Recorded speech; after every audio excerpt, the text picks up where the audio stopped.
শীতকালের অতিরিক্ত ঠান্ডাই হোক আর গরমকালের অতিরিক্ত গরম, যেখানেই অতিরিক্ত কথাটা বসে সেখানেই আমাদের মুখ দিয়ে একটাই শব্দ বেরোয়, উফ বাবারে। ছোট্ট জীবনের ছোট্ট ছোট্ট অভিজ্ঞতা থেকে বলছি, আমার জীবনে বিশেষ করে যেটাই অতিরিক্ত এসছে, মানে অতিরিক্ত বন্ধুই হোক বা অতিরিক্ত যে কোনো সম্পর্কই হোক, সেটা স্থায়ী হয়নি। সেরকমই অতিরিক্ত খাওয়াও ভালো না, অতিরিক্ত ঘুমও ভালো না, কোনো কিছুই অতিরিক্ত জিনিসটা ভালো না। আজকে খুব গরম পড়েছিল, তাই বলেছিলাম একটু টক ডাল আর আলু পোস্ত করতে। তার সাথে তো কাতলা মাছের ঝালটা আছেই, মানে যেটাকে আমরা কালিয়া বলি।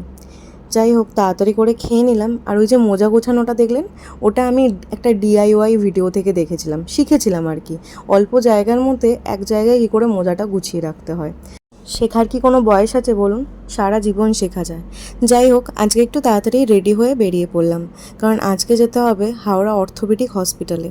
ওখানে আমার ছোটো পিসি ভর্তি আছে। ওনার হাঁটু রিপ্লেসমেন্ট হয়েছে, একটা হাঁটু আগেই হয়ে গেছিলো, এবারে আরেকটা হাঁটু হলো। তো অপারেশন সোমবার দিনকে হয়েছে, আজকে আমরা গেছিলাম। উনি নিউমারেটিক আর্থারাইটিসের পেশেন্ট, তো আমরা ওখানে গেলাম। আগের থেকে ছোটো পিসি অনেক ভালো আছে, অপারেশন সাকসেসফুল হয়েছে। একটু কথা বলে গল্প করে ওখান থেকে বেরিয়ে এলাম। ফেরার সময় উত্তরপাড়া তৃপ্তিনে একটুখানি খাওয়া দাওয়া করলাম, বিরিয়ানি খেলাম, স্যালাড নিয়েছিলাম, তার সাথে একটু কোল্ড ড্রিঙ্কস, ভুড়িভোজ করে বাড়ি চলে এলাম। আজকের মতো ভিডিওটা এখানেই শেষ করলাম। তোমরা চাইলে তৃপ্তিনে যেতে পারো, ওখানে বিরিয়ানি কোয়ালিটি সত্যি খুব ভালো। টাটা।